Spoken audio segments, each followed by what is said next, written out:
Assalamualaikum warahmatullahi wabarakatuh.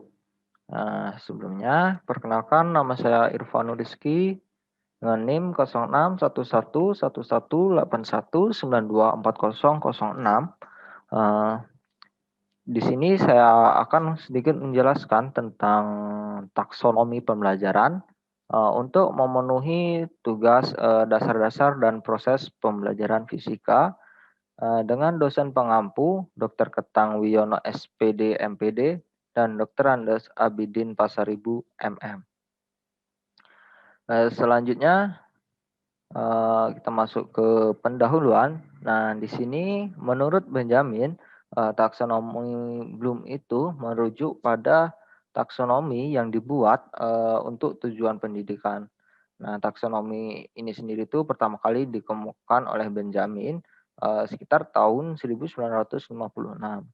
Nah, dalam hal tujuan pendidikan tersebut, taksonomi dibagi menjadi beberapa domain atau ranah kawasan, dan setiap ranah atau kawasan tersebut itu dibagi kembali ke dalam pembagian yang lebih rinci.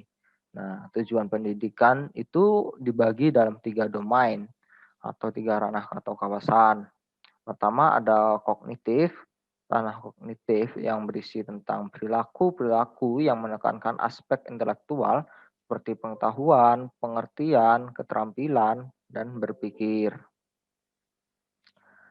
Yang kedua ada ranah afektif yang berisi perilaku-perilaku yang menekankan aspek perasaan, emosi seperti minat, sikap, apresiasi, dan cara penyesuaian diri. Nah, yang ketiga itu sendiri adanya ranah psikomotor yang berisikan perilaku-perilaku yang menekankan aspek keterampilan motorik siswa seperti tulisan tangan, mengetik, berenang, mengoperasikan mesin, dan lain sebagainya. Nah, dari setiap ranah itu sendiri itu tersebut dibagi kembali menjadi beberapa kategori dan subkategori yang berurutan secara hierarki atau bertingkat. Nah, mulai dari tingkah laku yang sederhana sampai tingkah laku yang paling kompleks. Tingkah laku dalam setiap tingkat itu diasumsikan juga menyertakan tingkah laku dari tingkat yang lebih rendah, seperti misalnya dalam ranah kognitif. Nah, untuk mencapai pemahaman yang berada di tingkatan kedua juga diperlukan pengetahuan yang ada pada tingkatan pertama. Nah, selanjutnya ini tadi ada 3 ranah tadi, ada ranah kognitif, psikomotorik, dan ranah afektif. Pertama kita akan membahas ranah kognitif terlebih dahulu. Nah, di sini ada ranah kognitif.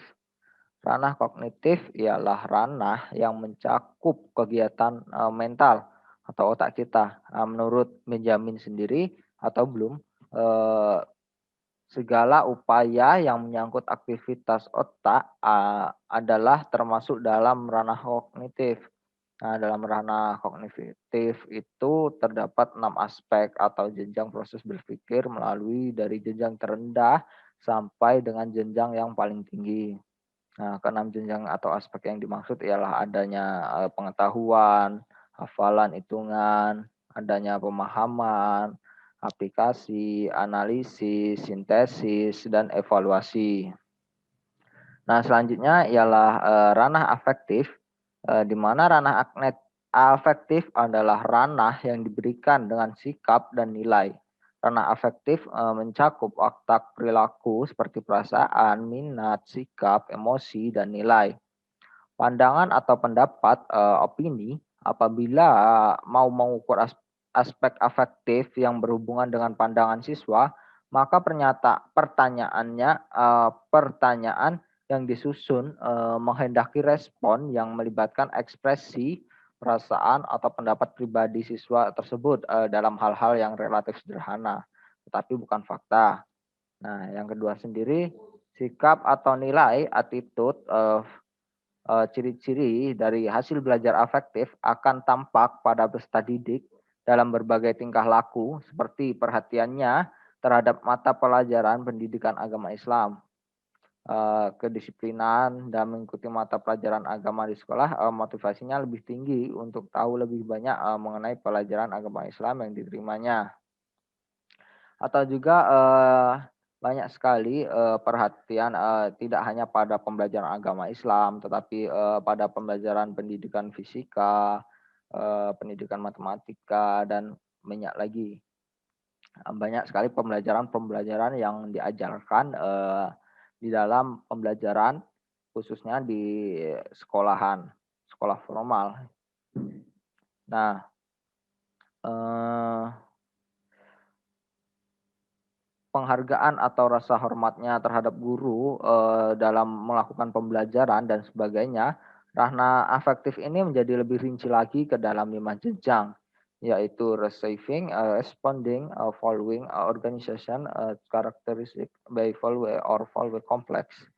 Selanjutnya, ada perkataan psikomotor yang berhubungan dengan, kata motor juga, yakni sensori motor atau perseptual motor. Jadi ranah psikomotor ini sendiri juga berhubungan erat dengan kerja otot, sehingga menyebabkan gerak, tubuh atau bagiannya yang termasuk dalam klasifikasi gerak, di sini mulai dari gerak yang paling sederhana, yaitu melihat kertas sampai dengan, merakit suku cadang televisi, komputer. Secara mendasar, untuk melakukan hal itu, dibedakan antara 2 hal, yaitu, ada keterampilan, skills, dan kemampuan.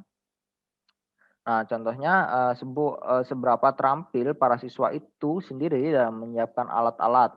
Nah, seberapa terampil siswa menggunakan alat-alat, itu adalah contohnya. Rincian dalam domain ini tidak dibuat oleh Bloom, tapi oleh ahli lain berdasarkan domain yang dibuat oleh Bloom. Itu ada persepsi, kesiapan, respon terpimpin, dan, mekanisme, respon yang tampak kompleks, dan penyesuaian serta penciptaan itu. Nah, sasaran dari psikomotor itu dapat digolongkan sebagai, kemampuan otot lurik sasaran. Kemampuan otot lurik menuntut siswa untuk menggunakan tubuhnya, melakukan kerja fisik dalam parameter terperinci tertentu, misalnya waktu, berat, dan jarak. Kemampuan melakukan keterampilan khusus sasaran. Kemampuan melakukan keterampilan khusus, menuntut siswa untuk memanfaatkan kemampuan otot lurik atau melaksanakan proses fisik tertentu. Nah, sekarang, kita masuk ke taksonomi Bloom, yang sudah kita, bukan kita maksudnya, yang sudah direvisi. Nah, yang di atas tadi, taksonomi Bloom yang saya jelaskan tadi, sebelum, direvisi, dan sekarang ini yang sudah, direvisi. Dalam revisi ini ada sedikit, perubahan, kata kunci pada kategori dari kata benda menjadi kata kerja. Laurin Anderson dan Krathwohl merevisi taksonomi Bloom, tentang aspek kognitif menjadi 2 dimensi, yaitu, adanya dimensi proses kognitif dan dimensi pengetahuan, di mana perspektif antara 2 dimensi Anderson dan Krathwohl dapat digambarkan, atau dapat kita lihat, dalam tabel yang berikut. Nah, berikut ini adalah tabel, taksonomi, ada di mana proses dimensi kognitif. Seperti inilah tabel, yang digambarkan melalui perspektif 2 dimensi oleh Anderson dan Krathwohl. Nah, selanjutnya, dimensi proses kognitif. Pertama, mengingat, atau C1, memahami C2, mengaplikasikan yakni C3, menganalisis C4, dan mengevaluasi C5, serta mencipta C6. Nah, di sini ada tabel 1 sebagai perbandingan taksonomi Bloom dan, yang sudah direvisi, taksonomi Bloom yang belum direvisi dan sudah direvisi maksudnya. Di mana pengetahuan, yang sudah direvisi ya ini mengingat, pemahaman, berganti menjadi memahami, penerapan, menerapkan, analisa, menganalisis, sintesa yakni mengevaluasi, evaluasi itu menjadikan mencipta. Nah itu, taksonomi Bloom dan, taksonomi Bloom hasil revisinya.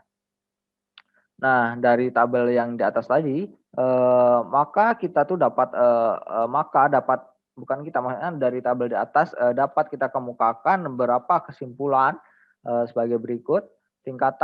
Pertama, tingkatan tingkah laku pada taksonomi Bloom yang lama menggunakan kata sifat, sedangkan yang Anderson itu mengubahnya dengan menggunakan kata kerja. Yang kedua, tingkatan terendah atau C1, pemahaman diganti menjadi mengingat. Nah, bisa kita lihat di sini tadi pengetahuan diganti menjadi mengingat.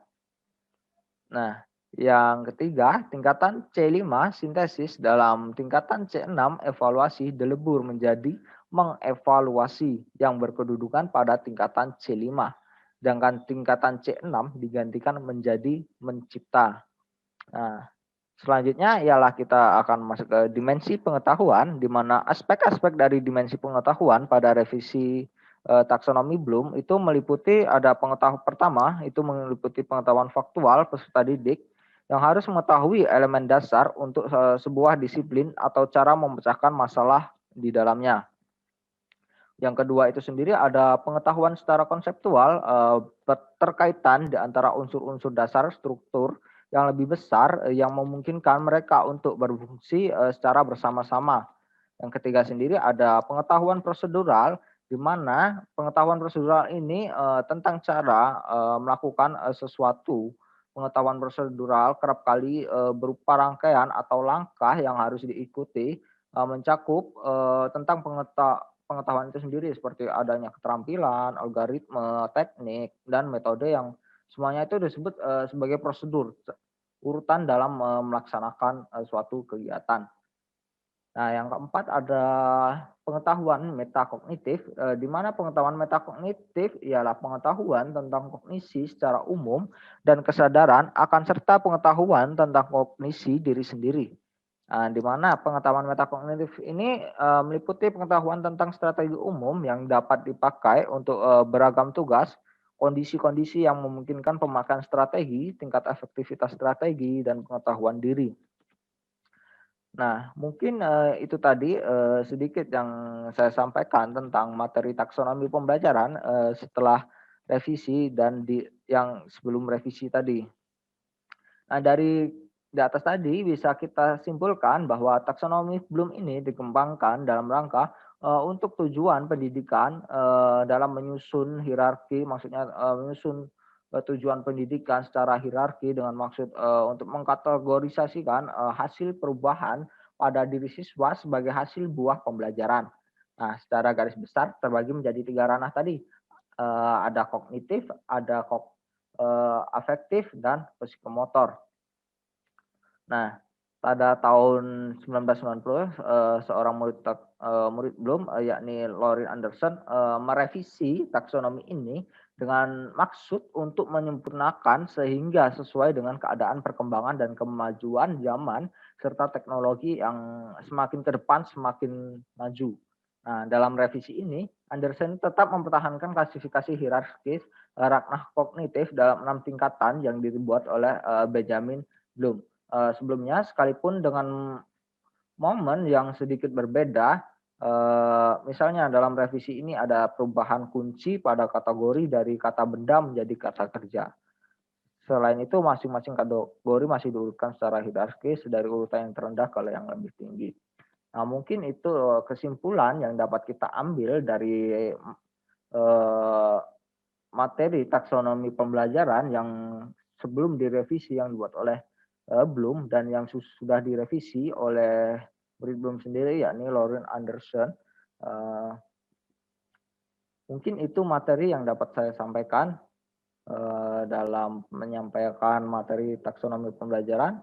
Kurang dan lebihnya saya mohon maaf apabila ada kata-kata yang kurang berkenan. Tolong mohon dimaafkan. Saya akhiri. Wassalamualaikum warahmatullahi wabarakatuh.